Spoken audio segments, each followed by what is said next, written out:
This is The Balanced Dilemma. We tackle the often uniquely, but not always, female dilemma, managing life, work, family, and self. I'm Maura Carlin. And I'm Christy Derrico. At The Balanced Dilemma, we speak with women and men to hear their balanced stories. Our guests are entrepreneurs, reinventors, creators, executives, parents, and partners, telling us what we really want to know. How the heck did they manage that? And can you have it all and all at the same time? Think about picking up and moving to another country. For many, it's just a dream or a daydream, but there are people who do it. And our guest today is someone who did. Angela Hanyak is an American expat based in Frankfurt, Germany, and she's been there for the past 6 years. In addition to working in finance, Angela writes the Europe travel blog, Notes from Here, where she helps travelers plan their trips abroad. Welcome to The Balanced Dilemma, Angela. We're so glad to have you. Thank you so much. That was a wonderful intro. I appreciate it, Maura. How are you today? Wonderful. Wonderful. So, of course, we want your advice on moving abroad, but my first question is, what time is it where you are? We're actually doing this in a really fun little kind of gap. Normally, Frankfurt is 6 hours behind New York City, but we have different daylight savings times. So I think that New York will actually do it like this weekend. Right. Am I right? We just did it last weekend. So this is kind of this one magical week where we are only 5 hours apart. So yeah. So it's actually not time for bed yet.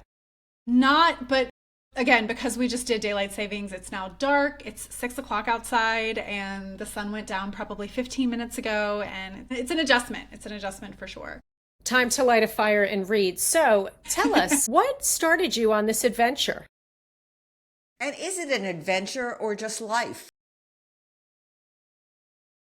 I would say it's a little bit of both, right? So I do not have this kind of digital nomad story where it's like I sold everything and I left. Like mine is actually quite a conservative moving abroad story. So I actually moved abroad with my job. So I was given an opportunity by my employer. It was a fantastic opportunity to kind of take this short-term position in Germany at our company's headquarters. And a lot of expat contracts are additionally for a very short period of time, and then you can extend them for longer. So I started with a 3-year contract, started in 2019. So if you can do the math there, it was kind of a boring first year and then a very not so boring second and third year. But it was really just being surrounded by people who supported me in my career. My boss at the time was a German citizen who was living in the States, and he kind of floated the idea one day and said, "Have you ever thought about going to work in headquarters?"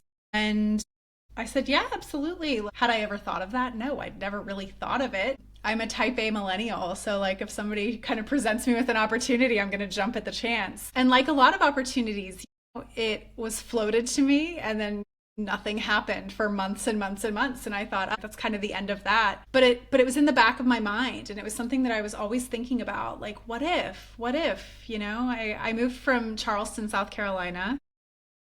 And I think it was like May or something. And I was in a store that was selling off all of their winter coats and things like that. And I said, what if I'm living in New York, not New York, what if I'm living in Europe or Frankfurt or something come this winter? I don't have a winter jacket. Oh my God. So doing little things like that. And then it was really funny because when the idea was kind of first planted in my head, a colleague was visiting from Germany. We were out at dinner, we were talking about it, and he said, "Oh, I never thought that you would be someone interested in moving abroad." And I was like, "No, I tell you, I think that this could be something for me." And I had just applied for a role that I never heard back from. But anyway, the way that it worked out was 6 months later, that colleague called me and said, "Are you still thinking about coming to Germany?" And I was like, "Yeah, why?" And he said, "Well, I just had a job open up, and if you're interested, we could talk about it." So I think it's a combination of somebody kind of planting the idea in my head, kind of maybe seeing something in myself that I didn't see in myself at first, if I could say it that way.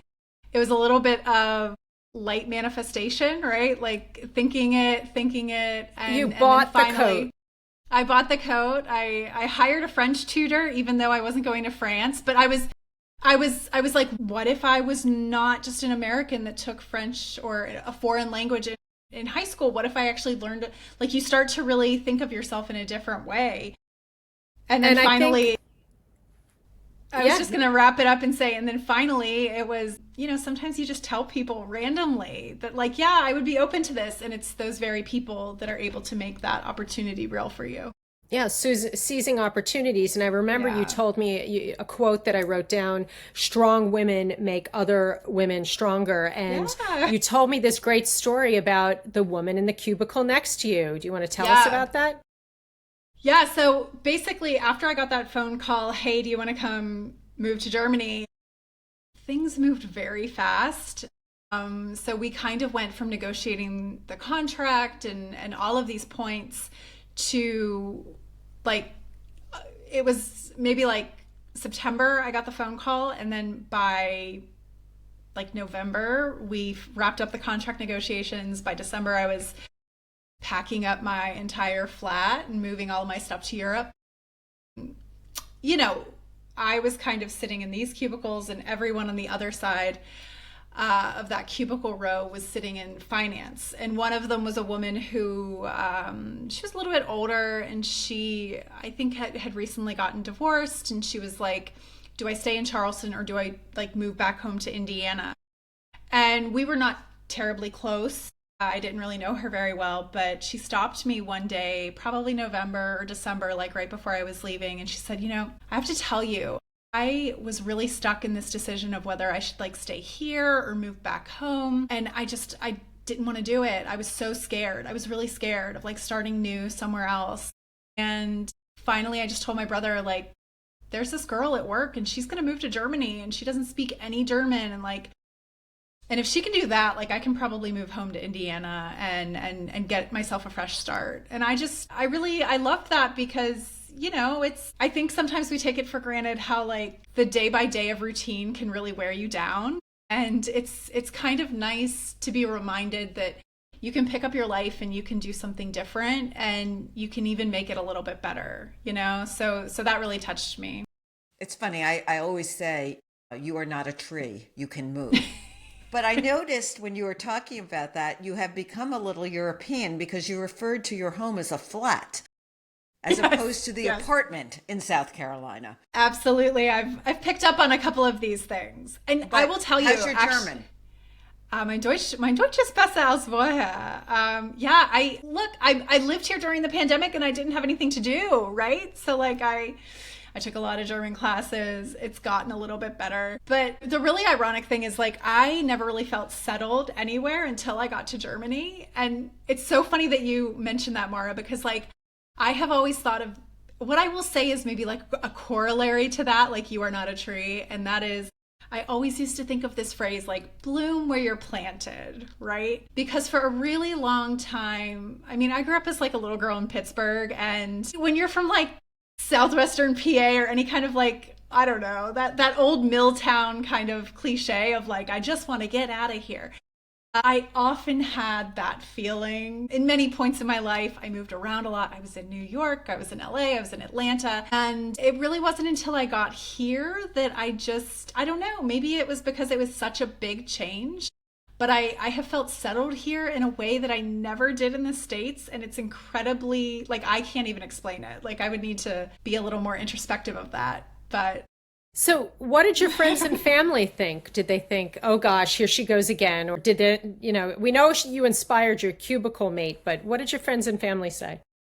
Yeah, like I said, I moved around a lot. And so I think, like, especially for my dad, who I think after I had done all of these moves, I ended up back in the place I went to college, Charleston. And I think for a second, my dad was like, oh my God, she's found a new continent to do this on. But for most people, it was just like, oh, you're going to go do this like fun, interesting thing.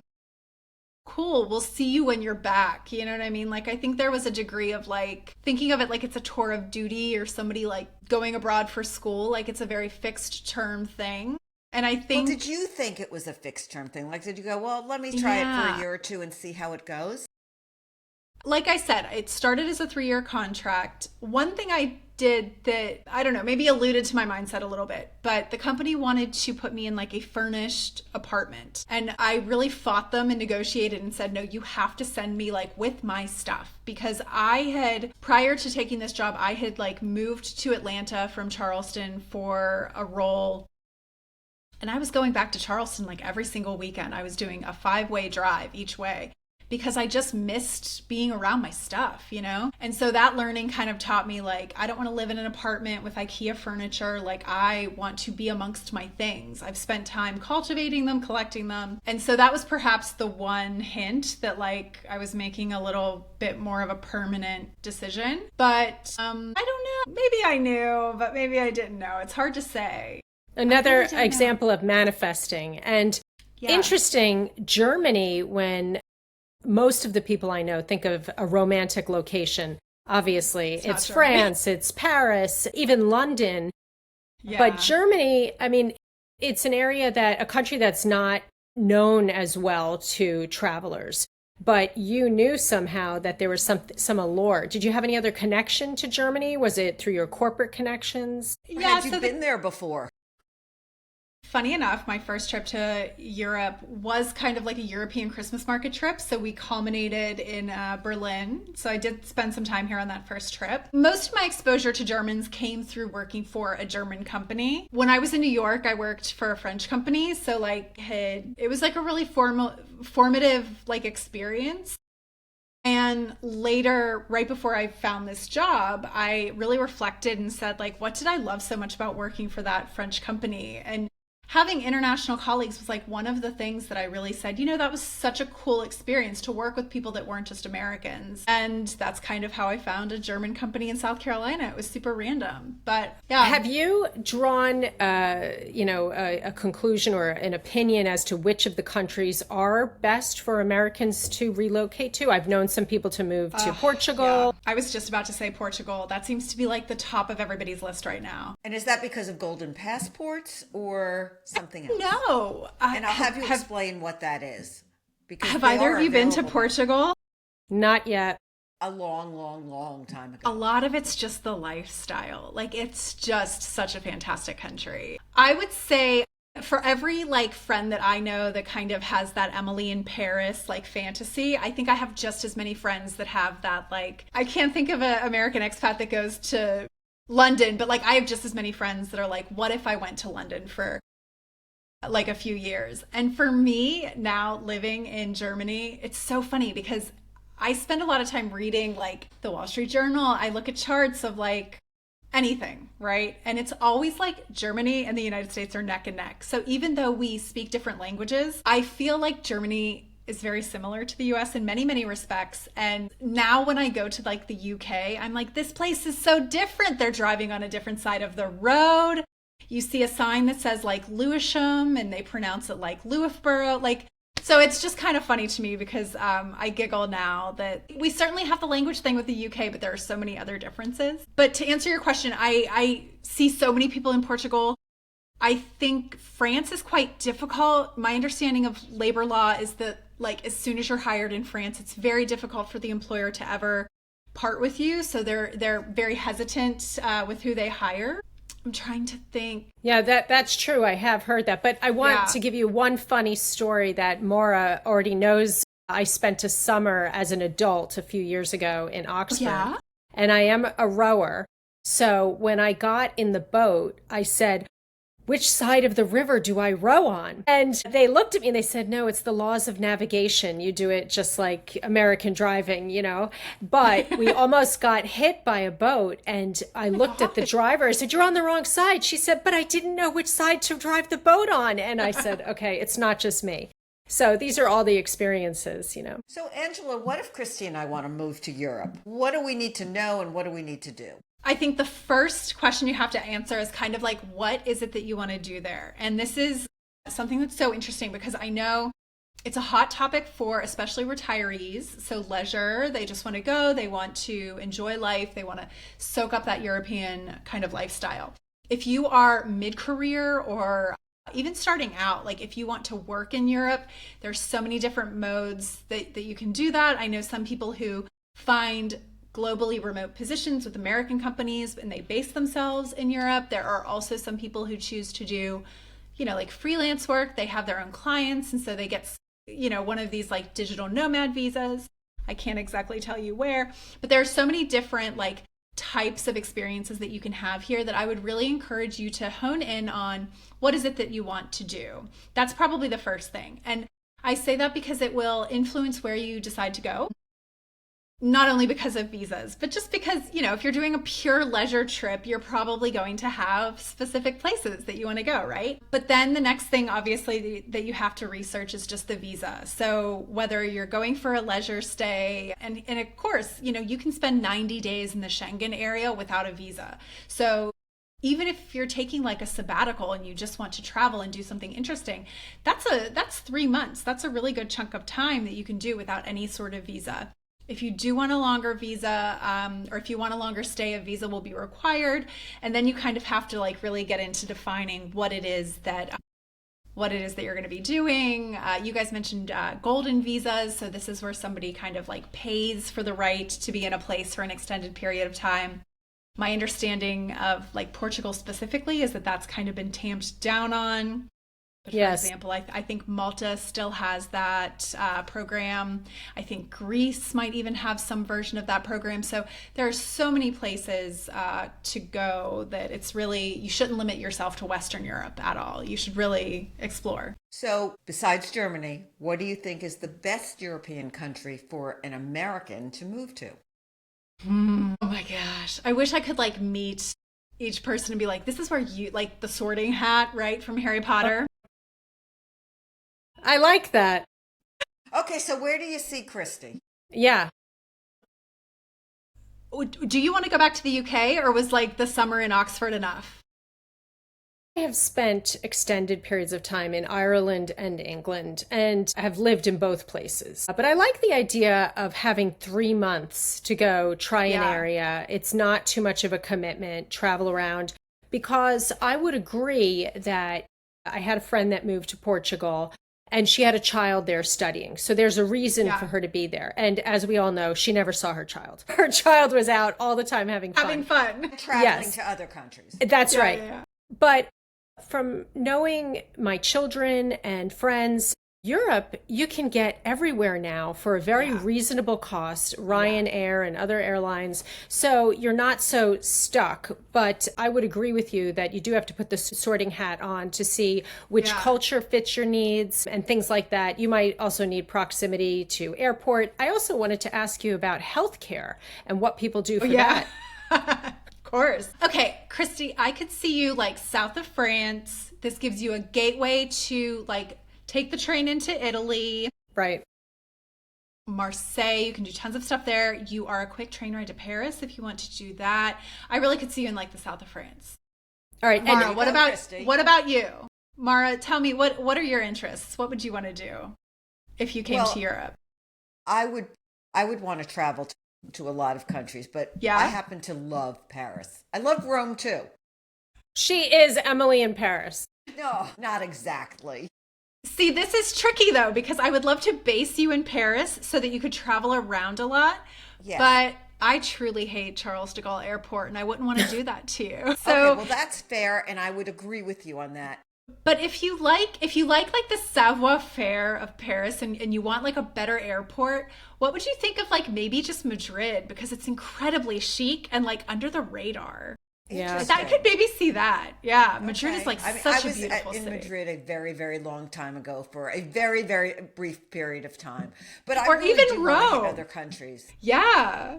Well, okay, getting back to the boring question of healthcare, what do people do? Of course. So I actually have 2 experiences with healthcare in Germany, because when I first came here on an expat contract, it's just easier for them to kind of give you a private health insurance thing. So I came here for my first 5 years. When I was on the expat contract, I had private health insurance. So I would go to whatever provider, get whatever service.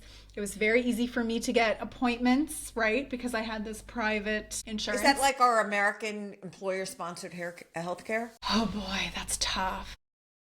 It's almost like if you went to the doctor in America and you were like, don't even worry about insurance, I'm going to pay it myself, right? They would be like, oh, please come in. I don't need to recharge anything. It's just a self-pay. Exactly. That's how it's treated here. And the reason it's treated like that is because insurance is kind of between like you as the individual and the insurance company. So anytime I went to the doctor, I would pay out of pocket, get a copy of the receipt, send it to my insurance, and then they would reimburse me. And I didn't mind doing that. I mean, I was always behind on it, and I would do like a bunch of bills at once, but like it was fine. And then when I took a local contract at the end of the expat contract, I had to decide, did I want to stay on private health insurance or did I want to go on public health insurance? And this was kind of a mind, it was really tricky for me because it was like all of these factors that I had to consider.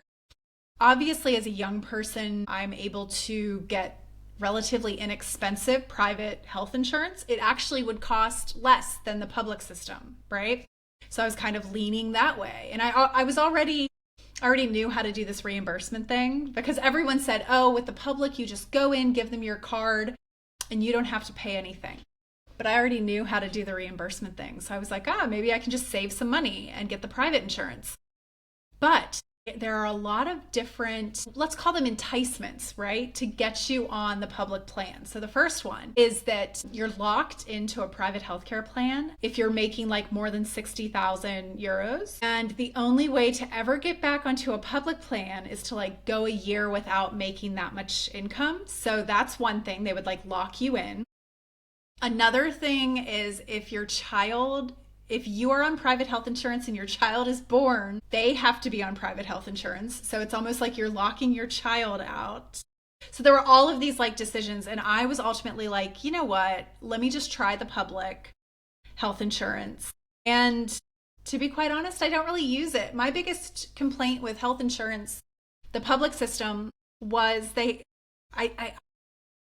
what do they say? Prevention is worth a pound of cure or whatever. Yeah. All I really wanted was like a teeth cleaning and an annual physical, and the teeth cleaning, they're like, we'll pay half of it. So it made me so disgusted that I'm now paying out of pocket for my teeth cleaning.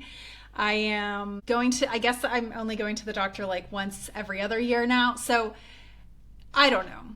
But the food's better quality from what I hear. But do you know what I want to get to? The way I met you is your blog and all of the advice you give on travel. And I understand recently you did an exotic trip off of the continent of Europe. Where did you go? Tell us about it.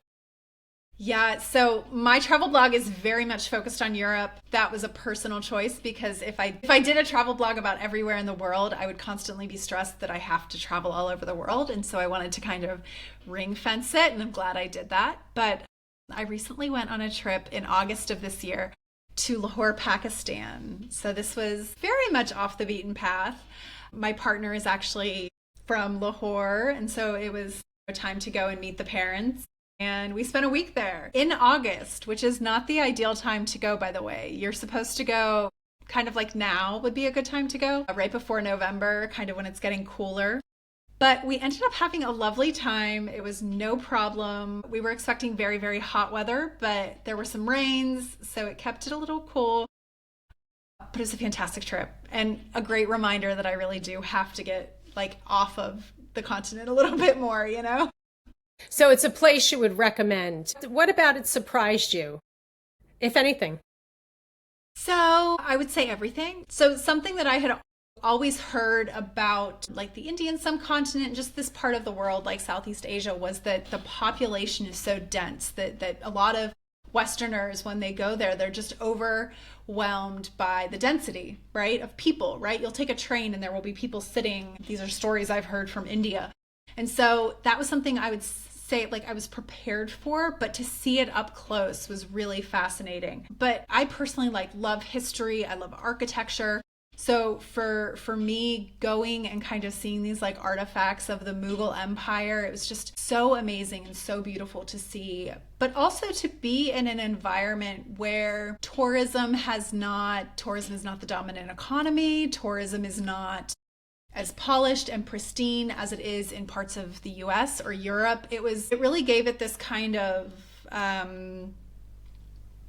like a discovery feeling, right? Of course, we went to like the fort, the Lahore Fort, and the Old Town, and all of these places. But I was the only white woman in an entire crowd of people, and that was an incredibly like humbling experience.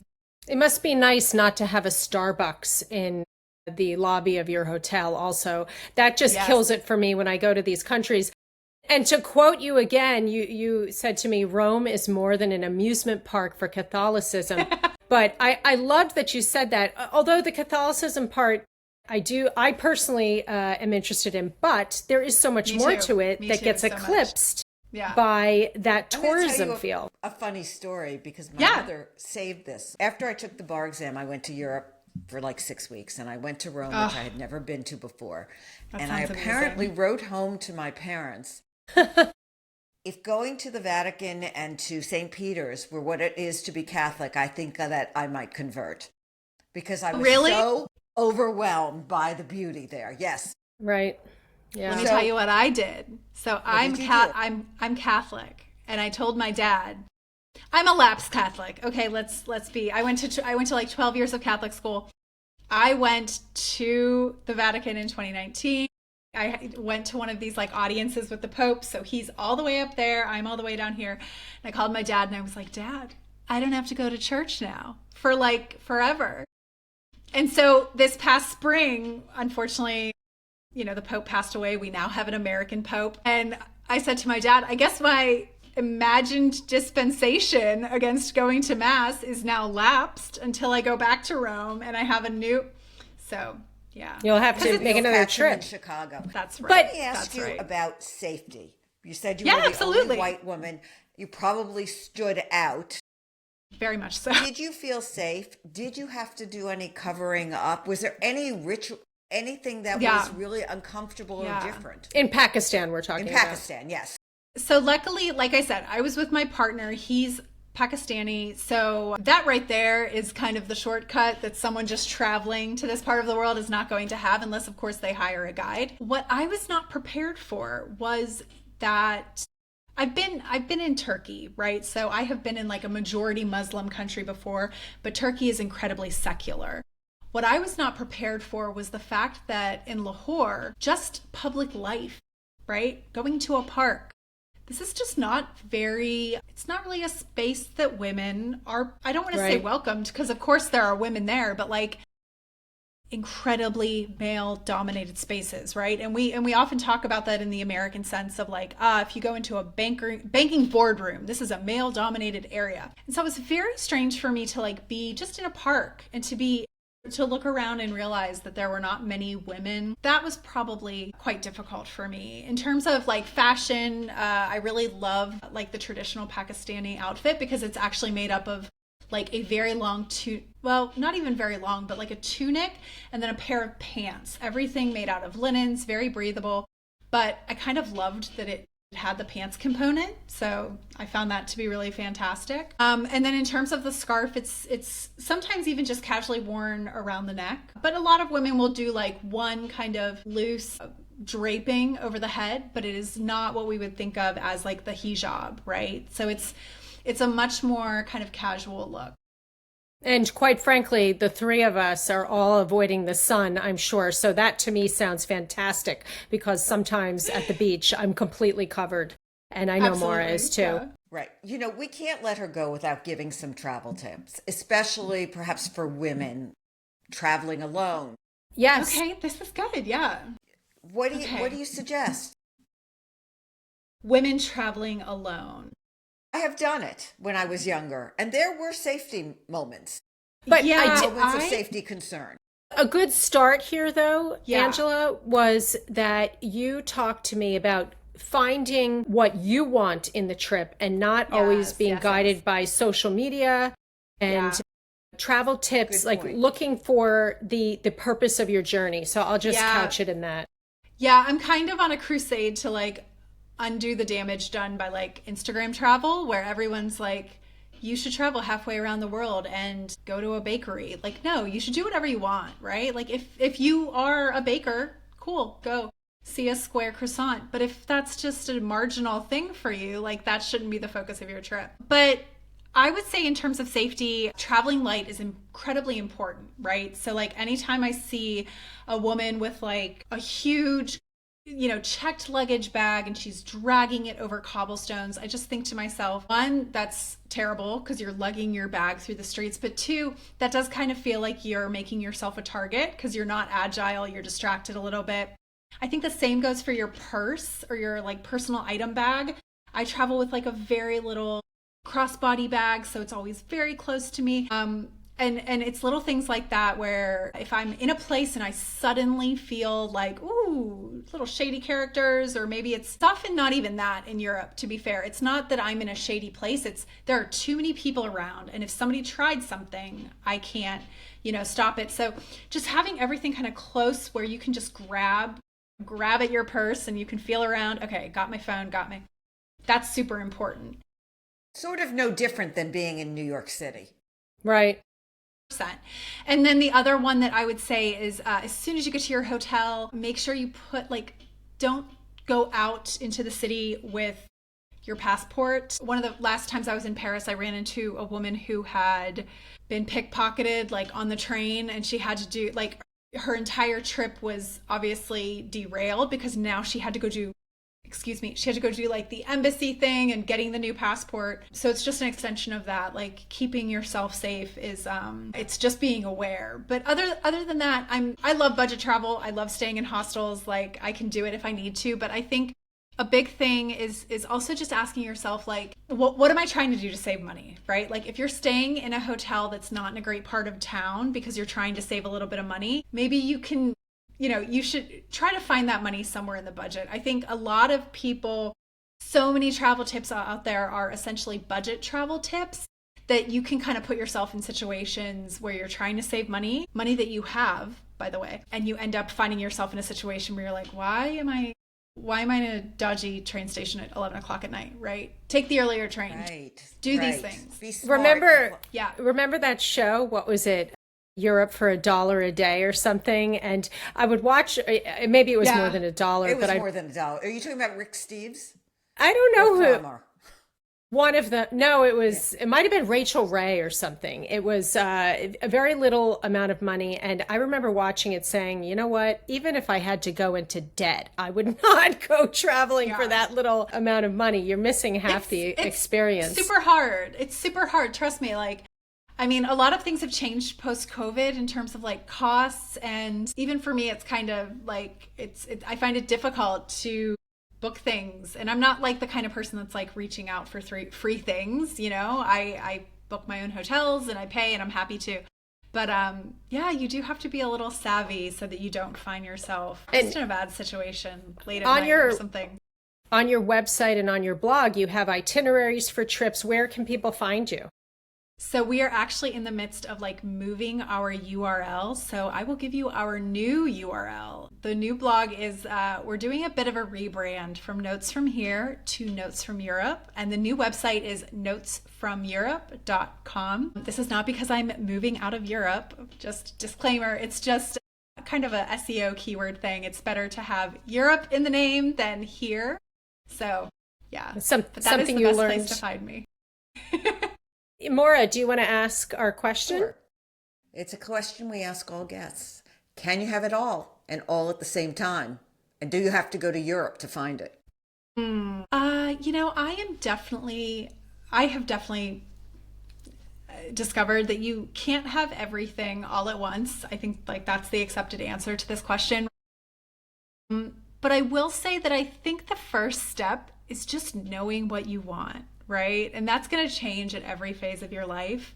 But being clear on that and not just accepting that this is what I should want, so I'm going to prioritize it. Like it takes a lot of courage to kind of look at life and say, what if I did something different here? And I don't think that's a shortcut to having it all, because having it all is kind of impossible. But I think knowing that it's an impossible task, it's a helpful workaround, right? To really ask yourself, what does having it all look like for me? And that's where I'm at right now. Wonderful Well, answer. It's yeah. been so much fun talking to It you. was and so good hearing all about- chatting. I want to hear all about your European adventures. And if you need help, I will be your sorting hat. I will help you figure out where you need to go. If you need to know what to do when you're there, I have plenty of ideas. So please stay in touch. I definitely want to get you guys to Europe. And are you on Instagram? I am. You can find me. It's just my first and last name, Angela Hanyak.